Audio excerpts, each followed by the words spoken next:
తాకట్లో ఉన్న మీ బంగారాన్ని విడిపించి ఆ రోజు ఆన్లైన్ రేటుకి కొంటాం. Sharma gold company. నమస్కారం, సుమన్ టీవీకి స్వాగతం. ముందుగా సుమన్ టీవీ ప్రేక్షకులందరికీ శ్రీ విశ్వావసునామ ఉగాది శుభాకాంక్షలు. ఈ విశ్వావసునామ సంవత్సరం ద్వాదశ రాశుల వారికి ఎలా ఉండబోతుంది, భవిష్యత్తు వర్తమాన కాలాలు ఎలా ఉండనున్నాయి, దేశ కాలమాన పరిస్థితులు ఎలా ఉండబోతున్నాయి, ఎటువంటి పరిహారాలను మనం పాటించుకోవాల్సిన అవసరం ఉంటుంది, ఈ విషయాలన్నీ కూడా తెలియజేసేందుకు మనతో పాటు ఉన్నారు దైవజ్ఞ బ్రహ్మశ్రీ వీరాపురం సుబ్రహ్మణ్య స్వామి గారు. గురుగారు నమస్కారం. శుభాశీస్సులండి. గురుగారు, ఈ విశ్వావసునామ సంవత్సరం కన్యా రాశి వారికి ఎలా ఉండబోతుంది? వాళ్ళకి ఆ గ్రహాల స్థితిగతులు ఎలా ఉన్నాయి? ఏ ఏ గ్రహాలు వాళ్ళకి అనుకూలంగా ఉన్నాయి? మీరు అన్నట్టుగా ఈ విశ్వవసునామ సంవత్సరం ఉగాది నుంచి కన్యా రాశి వారికి, ఈ రాశి వాళ్ళకి కూడా ఈ సంవత్సరం మంచి శుభవార్తలు, శుభసూచకమైనటువంటి సంవత్సరం అని చెప్పాలి విశ్వవసునామ సంవత్సరము. అలాగే కన్యా రాశి వారికి ఆదాయం 14, వ్యయము అంటే ఖర్చు 2. 14లో 2 తీసేస్తే అధికమైనటువంటి లాభదాయకంగా ఉన్నారు. 12 రూపాయలు లాభంలో ఉన్నారు. అంటే ఈ సంవత్సరం వీళ్ళు బ్యాంకులో దాచుకోవడమే ఎక్కువ ఉంటుంది. కన్యా రాశి వారికి అధికమైనటువంటి లాభదాయకంగా జీవిస్తారు.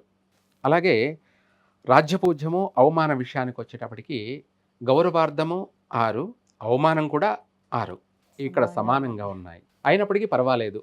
గత సంవత్సరాల్లో పోల్చుకుంటే ఈ సంవత్సరం ఈ కన్యా రాశి వారు గృహయోగం గురించి ప్రయత్నం చేస్తే గృహయోగం నెరవేరుతుంది. అలాగే చదువు విద్యార్థులకి చక్కగా మంచి ఉన్నత విద్యా కాలము, అలాగే మంచి ఉన్నత ఉద్యోగాలలో కూడా స్థిరపడతారు.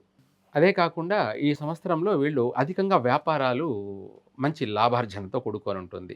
అంటే ప్రతి ఒక్కరు కూడా ఎక్కువ శాతం చిన్న వ్యాపారులు, చిరు వ్యాపారులు ప్రారంభం చేయడం జరుగుతుంది, లేదా పెద్ద పెద్ద వ్యాపార సంస్థలు కూడా ప్రారంభం చేయడం జరుగుతుంది. ఈ సంవత్సరంలో ఏ వ్యాపారం పెట్టినా కూడా ఈ రాశి వారికి కలిసి వస్తుంది. ఈ సంవత్సరంలో ప్రారంభం చేసిన ఆ వ్యాపారం జీవితకాలం వాళ్ళని పోషిస్తుంది కన్యా రాశి వారికి. అలాగే సంతాన విషయంలోకి వచ్చేటప్పటికి కాస్త తగిన జాగ్రత్తలు తీసుకోవాలి.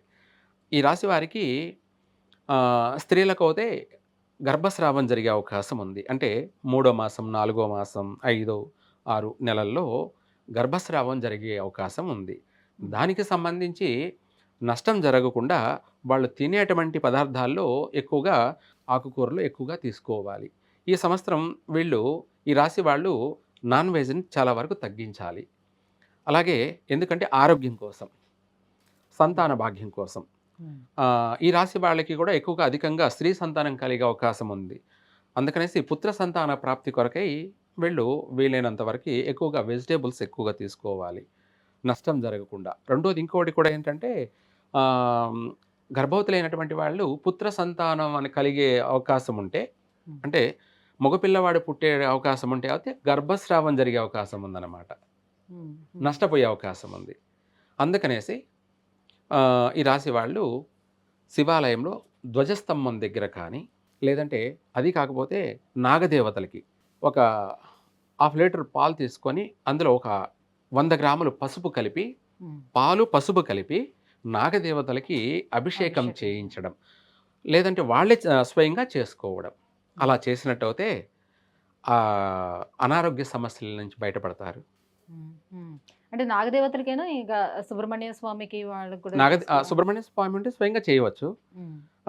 సుబ్రహ్మణ్య స్వామి అంటే ఉంటే వీళ్ళు చేయడానికి ఉండదు కదా, పూజారి చేత చేయించాలి. వీళ్ళే స్వయంగా కూడా చేసుకోవచ్చు. నాగప్రతిష్ఠ చేసినటువంటి విగ్రహాలు ఉంటాయి కదా, వాళ్లకు వీళ్ళే స్వయంగా ఆ పాలు పసుపు కలిపి అభిషేకం చేయడం వల్ల ఏమవుతుందంటే, పసుపు కలపడం వల్ల పాజిటివ్ ఎనర్జీ, పుత్ర సంతాన ప్రాప్తి, సంపూర్ణమైన ఆరోగ్య ప్రాప్తి, ఆర్థిక పరంగాను తిరుగు లేకుండా విజయం సాధిస్తారు. అలాగే పాలు కలపడం వల్ల వాళ్ళు పవిత్రంగా ఈ సంవత్సరం మనశ్శాంతిగాను ప్రశాంతంగాను చేసిన కాడికి చేసుకున్న మనస్థిమితంగా ఉంటారు, స్థిర ప్రజ్ఞులై ఉంటారు. స్థిరాస్తులు కూడా ఈ సంవత్సరం కూడబెడతారు.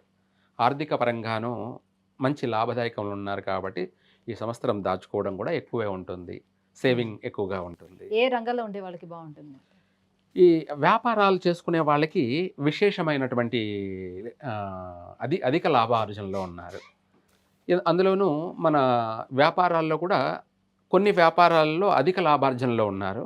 కొన్ని వ్యాపారాలు అంటే దాంట్లో వాళ్ళు పూర్వం కంటే ఇప్పుడైతే కాస్త బెటర్‌గానే అభివృద్ధి చెందుతారు. మొత్తం మీద కన్యా రాశి వారికి మంచి యోగ కాలం అని చెప్పుకోవాలి.